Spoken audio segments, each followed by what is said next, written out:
One. Hello, everybody. Hi. This is Tom coming from you from High Touch High Tech here in New Jersey. And I'd like to tell you first what my science name is. My science name is Tommy Tsunami. And I am going to show you some very cool science experiments today. Our program today is called Crater Makers. And what we're going to do is first talk about our nearest neighbor in space. And that is, of course, our moon. I don't know if anybody got the chance to see last night. We had a big full moon up here by us. It was cloudy, but maybe by you it wasn't. And you're able to see a nice big full moon. We saw it the other night when it was almost full. So I do love going out and see the moon every night and see what it looks like. And I want to tell you a little bit about our moon, our nearest neighbor in space. And today we're going to talk about the surface of the moon, specifically what are the craters of the moon. The moon has a very, when you look at the moon, you see gray and you see some white areas and some gray areas. And what you're seeing are the surface of the moon from down here on Earth. And you're seeing the gray areas are craters and the white areas are higher areas. And you're looking at the surface of the moon, but if you get a closer look at the surface of the moon, you see there's a lot of craters or holes, the impacts that were made long ago by things like meteors and comets and asteroids that hit the surface of the moon and left a big mark, left a big hole or a big impact. And these craters are on the moon for a long, long time because the moon doesn't have an atmosphere and nothing is washing those craters away. So as we get ready to make some craters today, I want you to know, if you're going to be able to do this with us, that we're going to need 4 different trays that we have set up on here on our table. One has some flour in it and a little bit of glitter. The next one has some salt and baking soda. This one has sand and cornstarch, and this one has some wet sand, a little coloring here and there. Okay, so if you're able to do that with us, that's great. Or if you want to, if you could look at this later on and set that up and do it, that's great as well. So I'll give you guys a minute or so to start setting it up if you have a chance, and get some different things to impact it. Like I have a baseball here and a golf ball and some rocks and balls, like different size and shape balls. But while you're getting ready, I want to turn on our little moon here. Our moon, this shows you see the moon in different phases throughout the month. It takes about 29 days for a moon to see all the different phases of the moon. And right now we're right at a full moon, starting to go back into the third quarter moon, and then later 2 weeks or so into a new moon. So as you watch that, and we get ready to do our craters. So okay, we're going to take this off. We're going to move our moon away for now, and we are going to start to make some craters. Okay. So in our first container here, we have flour and some glitter and a little bit of sand as well. So I like to show you what different craters are made, because different things have impacted or hit the moon at different times throughout its history. And just so you know, the moon is about 4.5. Scientists estimate to be about 4.5 billion years old, which is, by the way, about the same age as the Earth. So our moon is believed to have come from our Earth, come from part of our Earth, and have been blown up. A piece of the Earth was hit by a large asteroid many before that, 4.5 billion years ago, and that all those rocks and other things came into space and formed into our moon, which it looks like now when it all cooled off.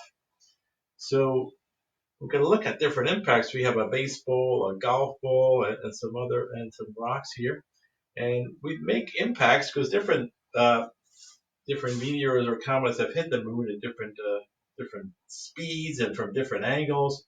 So when you make your craters, you take your whatever you're using, a ball, and take it from different heights. I have these on a table, but you could do these better on a floor. But for the camera to see it, we're going to put it on this table. But you take the ball or whatever you're using as an impact and take the same height all the time and drop it, and you see that it makes a crater here, just where the ball had impact, and the ball rolls. The heavier it is, the bigger the impact it usually is. And we'll try it with a different ball. This rubber super ball here from about the same height. Another small impact there, but definitely making a nice round surface impact. And trying it with a heavier golf ball. Boom. Nice round impact there. And we'll try now a volcanic rock, which is what most of the moon is made out of. Volcanic rocks, similar to the rocks that we see here on Earth. Because again, the moon is believed to come from part of the Earth many billions of years ago. So we'll take this rock and drop it up from here, and it's not the same kind of impact, but when it rolls, it makes an impact, and when it hits the surface, all the dust and everything that's on the moon will just kind of shatter and go in all different directions from around it. Usually a circular impact, or depending what type of impactor it is, all that dust and everything will go off in different directions. Okay, all around where the impactor hit. So we're going to try these same impactors on the different surfaces here. So I'll try this at the same height on this surface here, which has the baking soda and salt. Not quite as soft as this, but still made a very good solid impact. Use the rock now. Using the golf ball. And using the super ball here.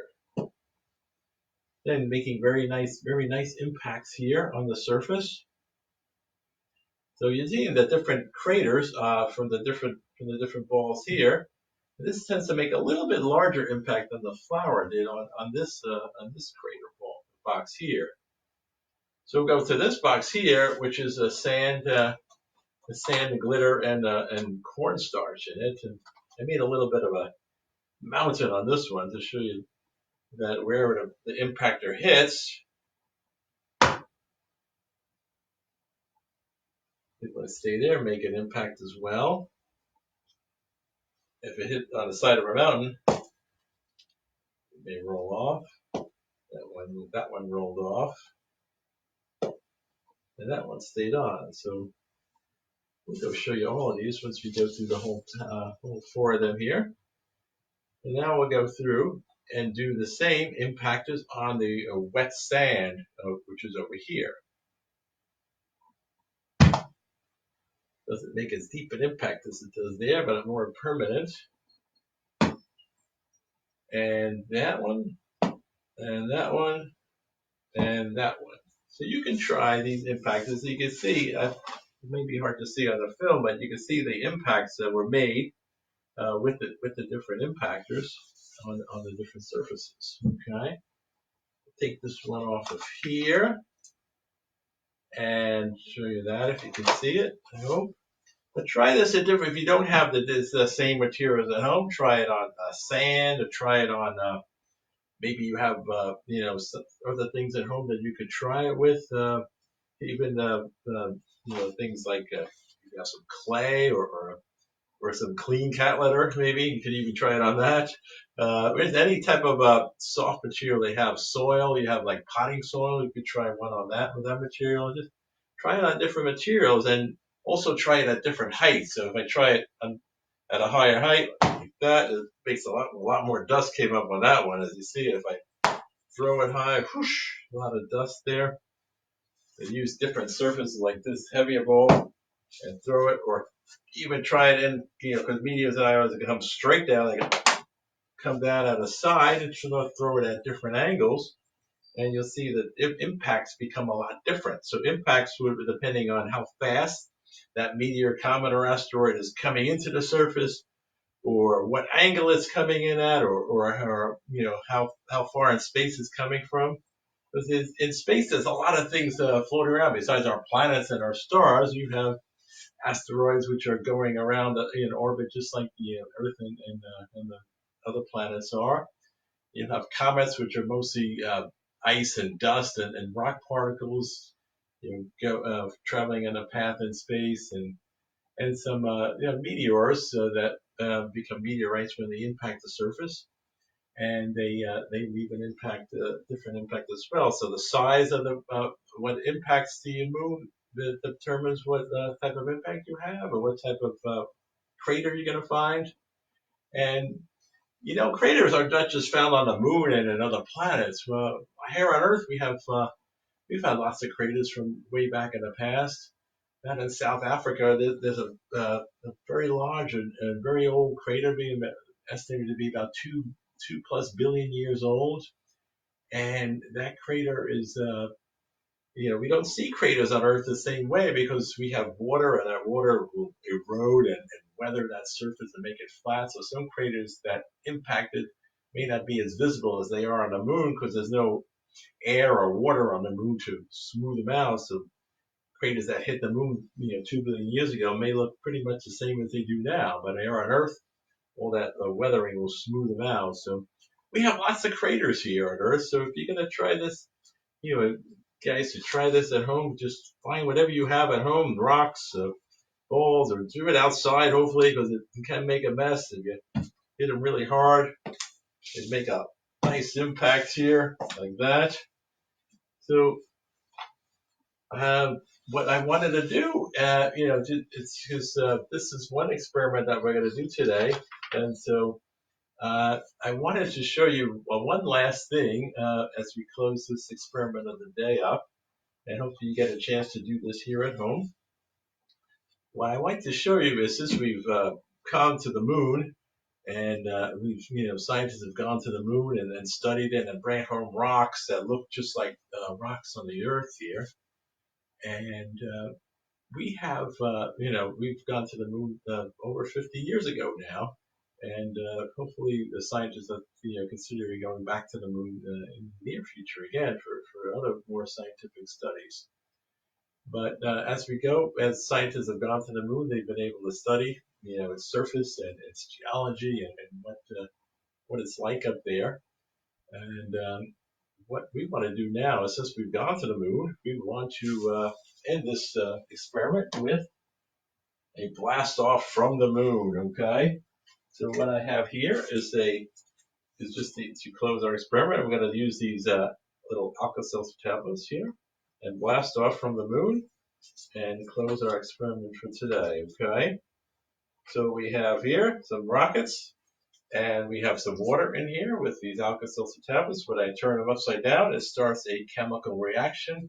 The Alka-Seltzer will start dissolving and cause the carbon dioxide to build up in there. And when that carbon dioxide gets so powerful, the pressure gets so powerful, we'll blast these rockets off, okay? So we're giving out a countdown here. Will you count down with me? We can't tell when they're going to go off, but oh, there goes one of them. 10, 9, 8, 7, 6, 5, 4, 3, 2, and 1. And 1.